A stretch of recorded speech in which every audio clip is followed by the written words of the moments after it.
Few lives have ever looked as perfect as Audrey Hepburn's from the outside. The elegance, the films, the timeless style, it all painted a picture of a woman who had everything. But behind that glamour was a pattern of love that never seemed to last the way she hoped. Again and again, she searched for stability, only to find heartbreak waiting on the other side. Yet among all the relationships that came and went, one stood apart. And before she passed, Audrey did something unexpected. She named the one man who stayed with her long after everything else had faded. Born in Brussels on May 4th, 1929, Audrey Hepburn entered the world far removed from Hollywood's future spotlight. Her childhood wasn't rooted in one place, it was constantly in motion. Her family moved between London, Arnhem, and beyond, following her father's work. But that restless lifestyle came with one unexpected gift. By the time she was still a child, Audrey could speak 6 languages fluently. Beneath that seemingly privileged upbringing, though, was a much darker reality. Both of her parents were outspoken supporters of the Nazi regime. They didn't just sympathize from afar. They traveled to Germany, attended rallies, and openly aligned themselves with its ideology. Then, in 1935, everything fractured. Her father, Joseph, became so consumed by fascist politics that he walked out on the family entirely, relocating to London and leaving Audrey and her mother behind. That moment stayed with her for the rest of her life.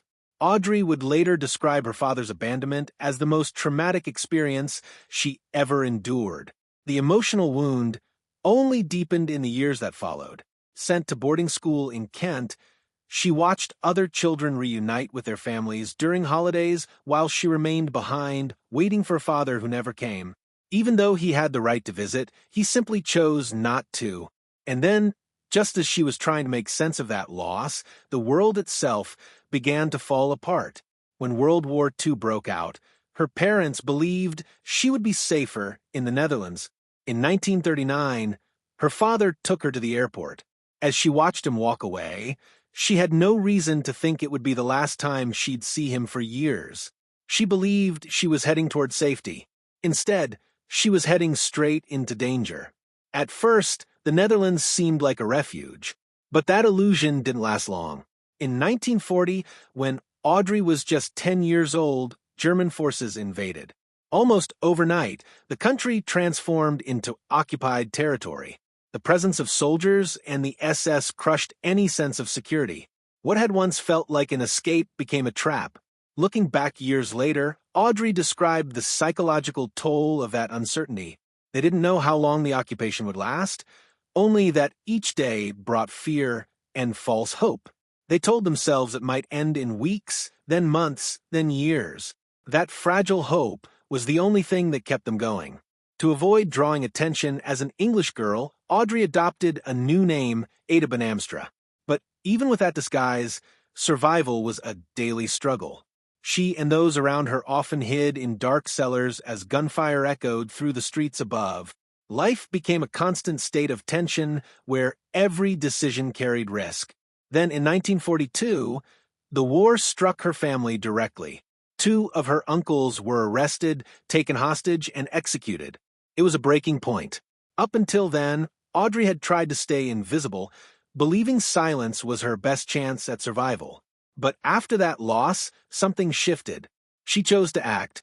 Audrey quietly became involved in the Dutch resistance. She delivered underground newspapers and carried messages for Allied forces, sometimes hiding them in her shoes. It was dangerous, calculated work, especially for someone so young.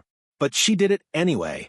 In a striking twist, she used her love of dance as part of the resistance effort. Before the war, Audrey had dreamed of becoming a ballerina.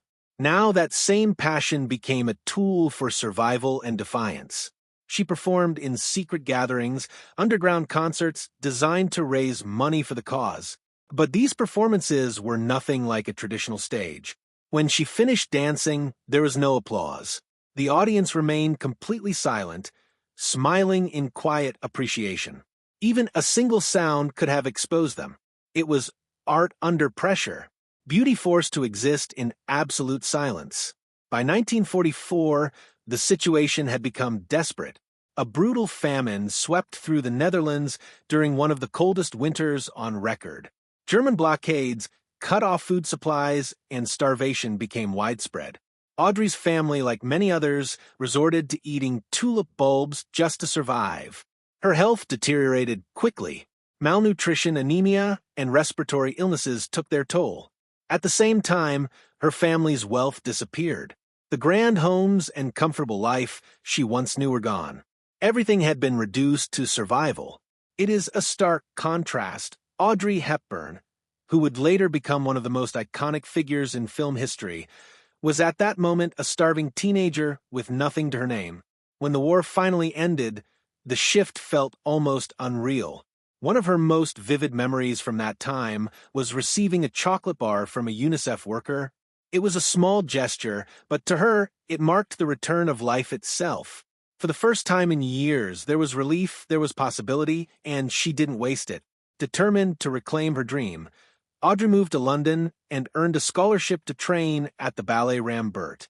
For a moment, it seemed like she was finally back on track. But reality caught up with her quickly. The years she had lost during the war couldn't be recovered.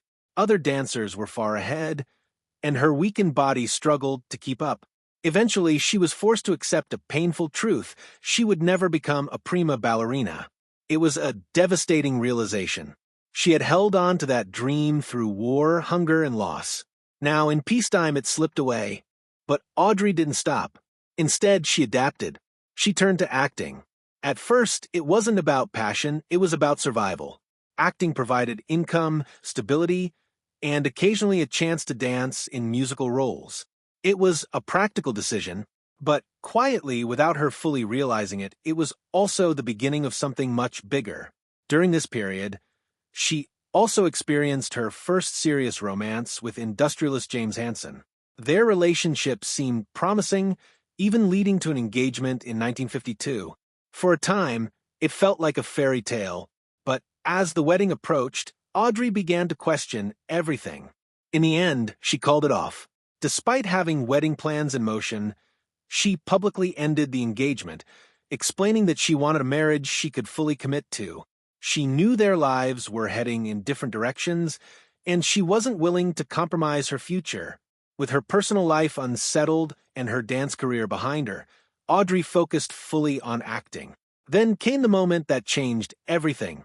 While filming Monte Carlo Baby in 1953, she caught the attention of writer Colette, who approached her without hesitation and offered her the lead role in Gigi on Broadway. At nearly the same time, director William Wyler was searching for a lead actress for Roman Holiday. After watching Audrey's screen test, he was convinced, even though established stars like Elizabeth Taylor were under consideration. Her co-star Gregory Peck recognized her talent too. He was so certain of her future that he insisted she receive equal billing in the film, despite being an unknown. It was a rare gesture and a telling one. When Roman Holiday was released, audiences responded immediately. Audrey brought something new to the screen. Her look, her presence, it felt different from the polished glamour of the time. She was elegant, but also relatable, refined, yet natural. Almost overnight, she became a symbol of a new kind of beauty. By 1954, she had won the Academy Award for Best Actress, after just one major film. It was more than a career milestone. It was a confirmation that she belonged in a world she had only just entered. Despite the growing attention, Audrey often felt out of place in Hollywood. Compared to her wartime experiences, the industry felt overwhelming, even surreal. She often believed she was behind everyone else. Her next film brought her between two of Hollywood's biggest names, Humphrey Bogart and William Holden. Bogart kept his distance throughout production. He had wanted his wife Lauren Bacall to play the role of Sabrina and didn't hide his disappointment when the studio chose Audrey instead. Holden, however, reacted in the exact opposite way. From the moment he met Audrey, he was completely taken by her. What began as friendly chemistry quickly turned into something deeper, and before long their connection became a full-blown affair. But the reality was far more complicated. Holden was already married and struggling with a serious drinking problem. Still, His feelings for Audrey were genuine. He fell hard, eventually asking her to marry him. But Audrey turned him down. More than anything, she wanted a family. Holden, who had undergone a vasectomy, couldn't give her that future. It was a decision she couldn't ignore, and the relationship ended, leaving Holden heartbroken. Just 3 days after winning the Academy Award for Best Actress, Audrey stepped onto the stage and won a Tony Award for her role in Undine. It was a rare achievement that cemented her status as one of the most exciting talents of her generation. It was through Gregory Peck that her next significant relationship began. He urged his friend Mel Ferrer to meet her, and when Audrey and Ferrer finally crossed paths, there was an immediate connection, one that grew stronger when they were cast together in Undine. At first glance, they seemed like an unlikely pair. Audrey was young and just beginning her rise, while Ferrer was older with 2 previous marriages and 4 children. But they shared intelligence, culture, and fluency in multiple languages. They shared a love for art, film, and storytelling. By September 1954, they were married in a quiet ceremony in Switzerland. More than anything, Audrey wanted to become a mother, a dream she held on to just as tightly as she once had with ballet. But the journey proved to be painful. In 1955, she suffered her first miscarriage. In 1959, while filming The Unforgiven, she was thrown from a horse during a scene, leaving her with serious injuries, including